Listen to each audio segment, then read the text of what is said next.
Então o objetivo aqui é fazer uma breve revisão do que é a representação numérica binária. Em primeiro lugar, nós temos que comparar com a representação numérica que usamos de forma cotidiana, que é de base 10. Tá? Lembrar que a representação decimal é posicional, ou seja, cada um dos dígitos de um número representa um multiplicador de uma potência de 10. Então, por exemplo, no caso do número 15.673, nós temos 1 vezes 10.000, 5 vezes 1.000, 6 vezes 100, 7 vezes 10 e 3 vezes a unidade. E podemos ainda condensar essas potências da seguinte forma: 1 vezes 10 elevado a 4, 5 vezes 10 ao cubo, 6 vezes 10 ao quadrado, 7 vezes 10 a primeira potência e 3 vezes 10 elevado a zero. Nesse caso, nós vamos usar símbolos de 0 a 9. Então é importante lembrar disso. Se você tem uma base com n símbolos, aliás, uma base n, você vai ter n menos 1 símbolos distintos para representá-la, para representar os diversos dígitos que são utilizados. Então, no caso do 10, nós temos os símbolos de 0 a 9. Nós não temos um símbolo específico para o número 10, apenas uma notação. Então, não sei se vocês notam isso, mas o número 10, ele é um número, é um conceito, mas ele é representado como 1 e 0. Por quê? Porque ele é 1 vezes 10 elevado à primeira, mais 0 vezes 10 elevado a zero. Exemplo, como podemos representar o número 15.673 na base 10 como um número na base 3? Primeira coisa a determinar, quais são os símbolos que vamos utilizar? Nós só vamos ter os símbolos 0, 1 e 2. Não temos os símbolos além desse. Né? Por quê? Quando nós tivermos que representar, por exemplo, 3, na base 3, esse símbolo será representado como 1, 0. Ou seja, 1 vezes 3 elevado à primeira, mais 0 vezes 3 elevado a zero.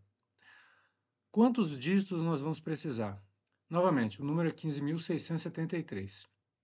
O primeiro passo é observar que esse número ele vai ficar entre 6.561 e 19.683. Então, nós podemos utilizar uma tabela de potências da base 3 e verificar isso, que o número que nós estamos tentando converter está entre 3 elevado à oitava e 3 elevado à nona potência.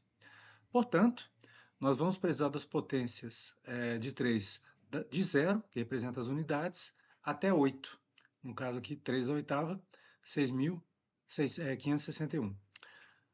Por que nós não vamos precisar do 3 à nona? Porque é um número superior a esse aqui. Né? Então, nosso número aqui vai estar, no máximo, ele vai ter algumas vezes o número 6.650 e 6.561. Nós vamos ver isso à frente. Novamente, nós podemos usar aquele método das divisões sucessivas, ele é mais prático, ou podemos decompor o número pelos dígitos que multiplicam as diferentes potências de 3. Então, no caso aqui, nós temos 15.673 na base 10, 2 vezes 3 elevado à oitava, mais 1 vezes 3 elevado à sétima, 0 vezes 3 elevado à sexta, 1 vezes 3 elevado à quinta, 1 vezes 3 elevado à quarta, mais 1 vezes 3 elevado ao cubo, mais 1 vezes 3 elevado ao quadrado, 1 vezes 3 e mais 1 vezes 3 elevado a zero, ou seja, uma unidade aqui. Né? Colocando todos os coeficientes aqui em ordem, nós temos essa representação. Então, você vê que o número ele acaba sendo representado de forma bem mais longa, utilizando uma base menor, que era esperado. Né? E por que normalmente nós não fazemos assim? Nós preferimos usar aquele método de divisões sucessivas e pegando o resto na ordem inversa. Porque aquele método, ele funciona basicamente da mesma forma que esse aqui, só que você não precisa conhecer as potências. Você simplesmente vai dividindo, então na prática você está fazendo essas mesmas operações aqui. Bem, agora vamos fazer essa mesma conversão na base 2. Nós teremos apenas dois símbolos, o 0 e o 1. Né? Então, o 15.673 na base 10, ele é inferior à potência 2 elevado a 14, que é 16.384. Então, na prática, nós vamos ter as potências até 2 elevado a 13, no máximo. Né? E é o que nós temos aqui embaixo.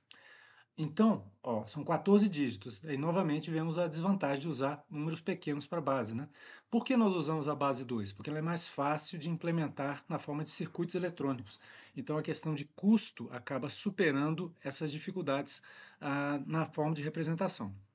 Então, nós temos aqui 15.673 na base 10, vai ser 1 vezes 2 elevado à 13ª, mais 1 vezes 2 elevado à 12ª, 1 vezes 2 elevado à 11ª, 1 vezes 2 elevado à décima, sim, 0 vezes 2 elevado à nona, mais 1 vezes 2 elevado à oitava, 0 vezes 2 elevado a 128, ou 2 elevado à sétima, mais 0 vezes 2 elevado à sexta, mais 1 vezes 2 elevado à quinta, 1 vezes 2 elevado à quarta potência, mais 1 vezes 2 elevado à terceira potência, 0 vezes 2 elevado ao quadrado, 0 vezes 2 elevado a 1, e finalmente temos aqui o 1zinho que sobra, porque obviamente é um número ímpar, nós teríamos que ter mesmo um resto 1 aqui no final.